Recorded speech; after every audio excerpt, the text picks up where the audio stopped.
What's good? It's your boy Fanon.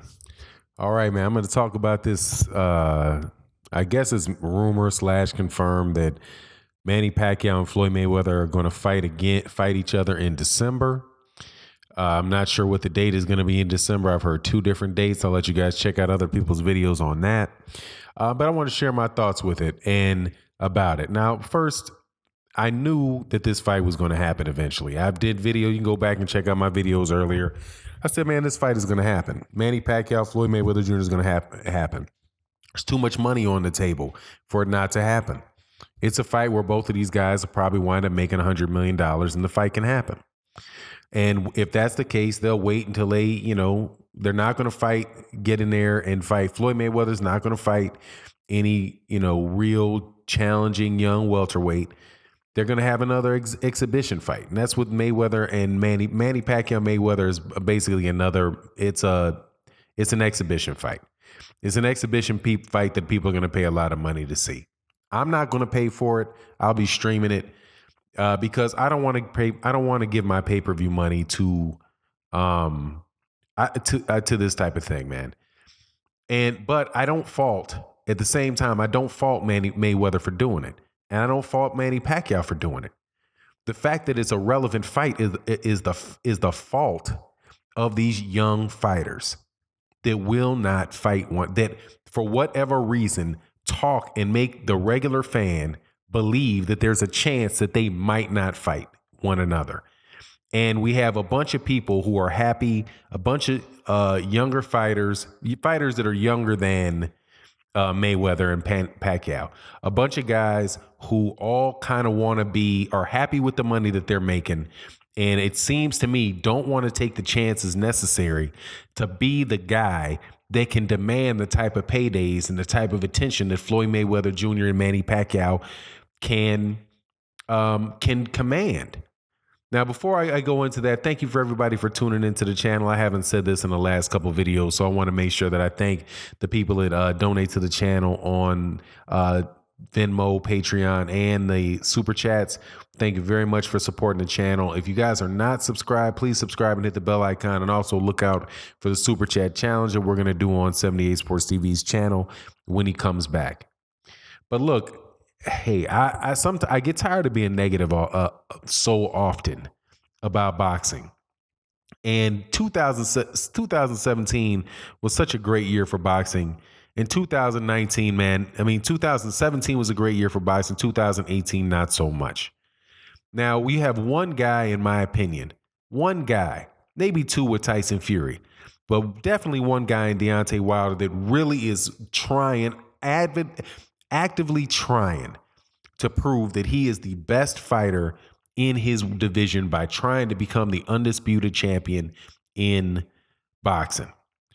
And there is no way, I'm sorry, that Floyd Mayweather Jr. and Manny Pacquiao would be the biggest fight remaining in this year if Anthony Joshua and Deontay Wilder would have made that fight.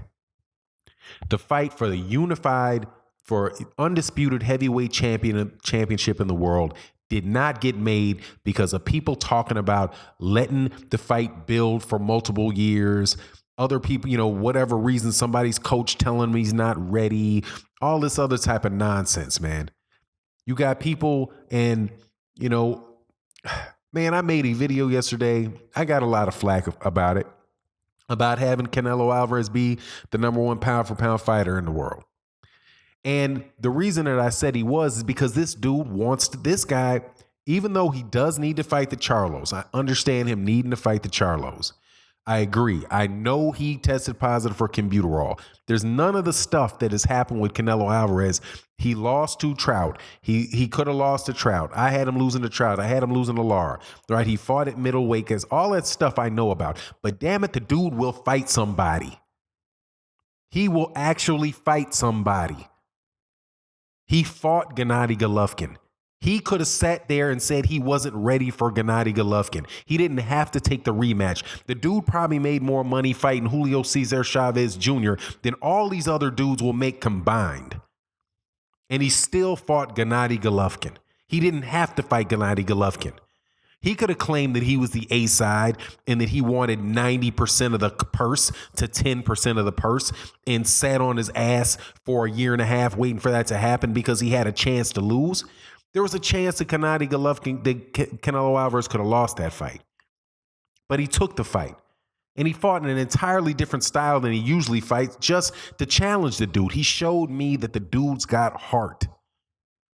And he fought a fight that he very well could have lost. The first Gennady Golovkin fight where Canelo Alvarez was a close fight. The second was a close fight. Now he's going to go off and fight David Lemieux.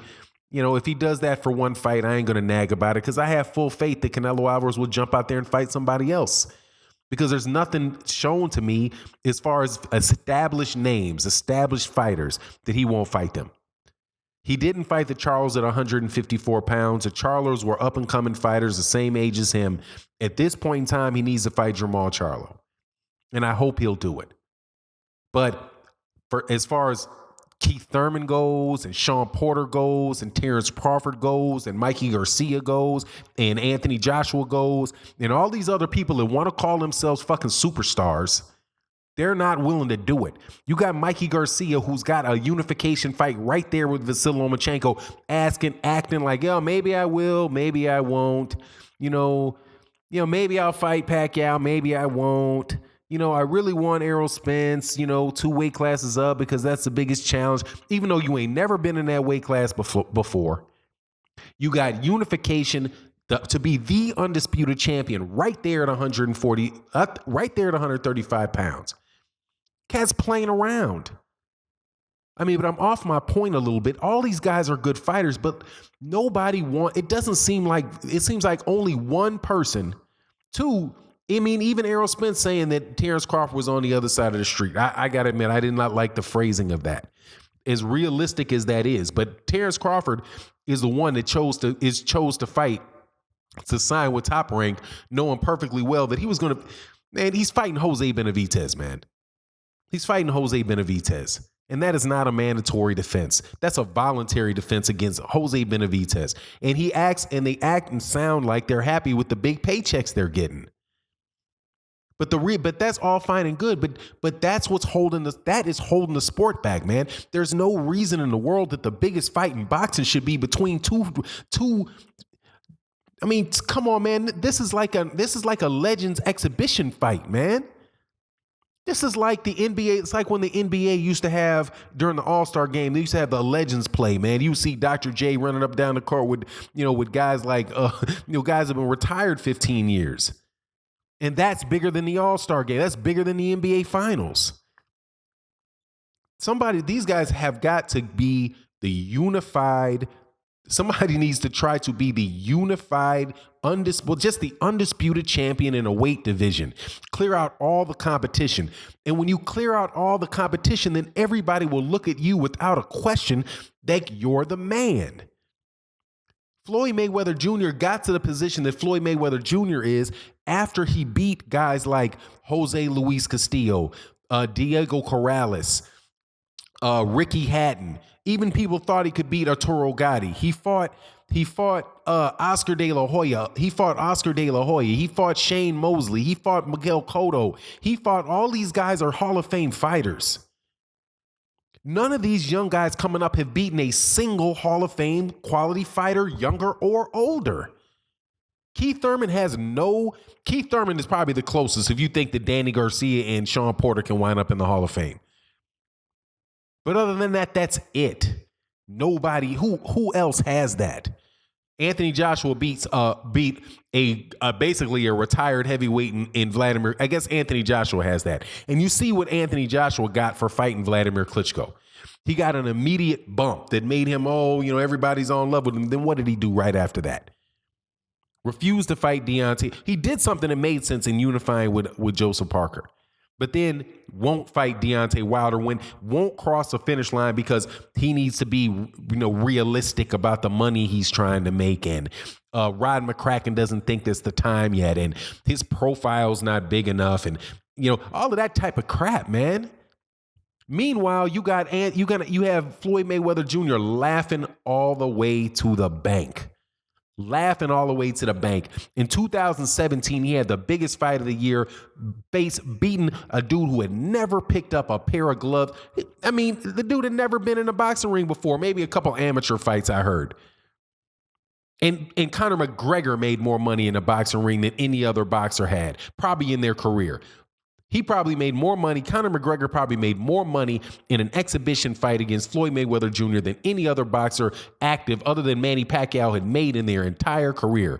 Maybe Canelo Alvarez as well. Maybe Canelo Alvarez and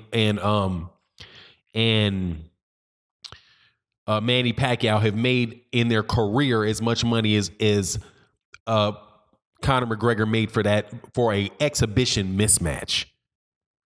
And you can't tell me that if these guys get together and get in the ring, screwed, I'm telling you, these networks, all these people talking about how it's a good deal that we have all this competition between networks. It's not a good thing.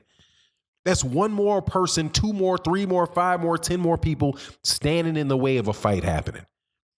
And this is ridiculous, man, that this is the biggest fight in boxing, man.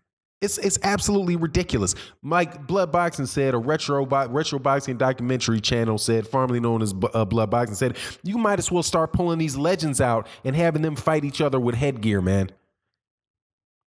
Because I would be okay with this fight with Manny Pacquiao, Floyd Mayweather. I'm okay with it. I mean, I don't have any issue with those guys doing that. But let's be clear, that fight is for nothing. There's nothing significant on the line. It proves nothing. It adds no clarity to the sport of boxing. And all it does is extend a era in boxing that should have been dead 5 years ago. Floyd Mayweather Jr. is pushing up on 40. What's he going to be, 40? Is he 41 or 42 years old?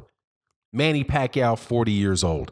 These dudes are 82 years of life in between these two dudes. And they've got enough credibility where they feel like, Deontay Wilder, Tyson Fury fight, whatever, man. They're gonna have to move around us. We'll fight in December. We'll make them young boys just step to the side. Come on, man, that's ridiculous. Would he have done that? Would Floyd Mayweather and Manny Pacquiao have done that if it was going to be Anthony Joshua and Deontay Wilder fighting in Vegas? Maybe they would have, but maybe he wouldn't have. Maybe he would have waited to December, or maybe he would have moved it up. He would have had to do something else other than just blatantly rubbing the face of all these young dudes that he's the star in boxing. It's not the fighters that are fighting for him. It's not Gervonta Davis. It's not PBC fighters. PBC got 5 fighters that'll beat Floyd Mayweather right now. In the welterweight division, I think they've got 3 fighters in the welterweight division that Floyd won't get in a ring with. But hey, man, he just spit in all of their eyes because he has the credibility to do it. But he got the credibility by taking fights that people thought he had a chance to lose. There are a whole bunch of people that thought he was going to lose to Diego Corrales. People that thought he did lose to Jose Luis Castillo. But when he thought he lost to him, what did he do? He did what Canelo Alvarez just did. Rematched him.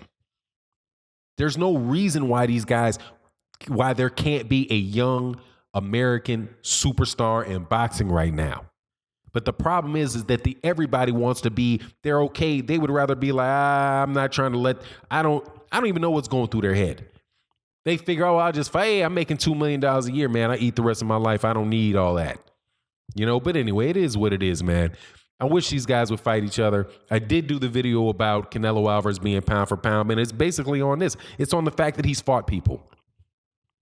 It's on the fact that he has fought people, and he shows a willingness to fight the best competition out there. And yes, he did not fight the Charles at 154. He did fight Gennady Golovkin at 160. And I'm hopeful that he will fight Canelo. He will fight Jermall Charlo or Demetrius Andrade and Billy Joe Saunders, and he'll fight those guys at 160 pounds. And I don't have any reason to believe that he wouldn't do it.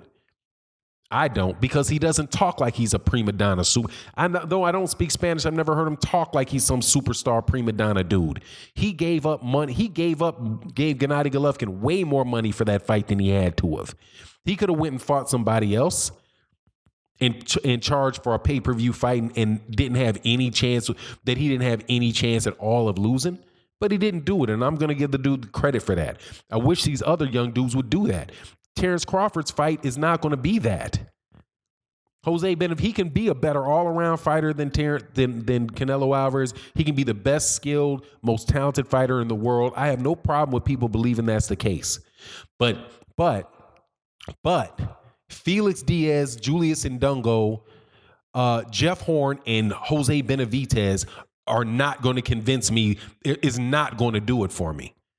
If he's going to be at 147 pounds, it should be Terrence Crawford versus Sean Porter, Terrence Crawford versus Danny Garcia, Terrence Crawford versus Errol Spence, Terrence Crawford versus Keith Thurman, Errol Spence versus Keith Thurman, Danny Garcia. All those guys, those are the guys. We know who the top guys are. Those top guys need to fight, and whoever comes out on top of that melee will be the next guy, because they would have proven over and over again in tough fights that people thought they had a chance to lose that they are that guy.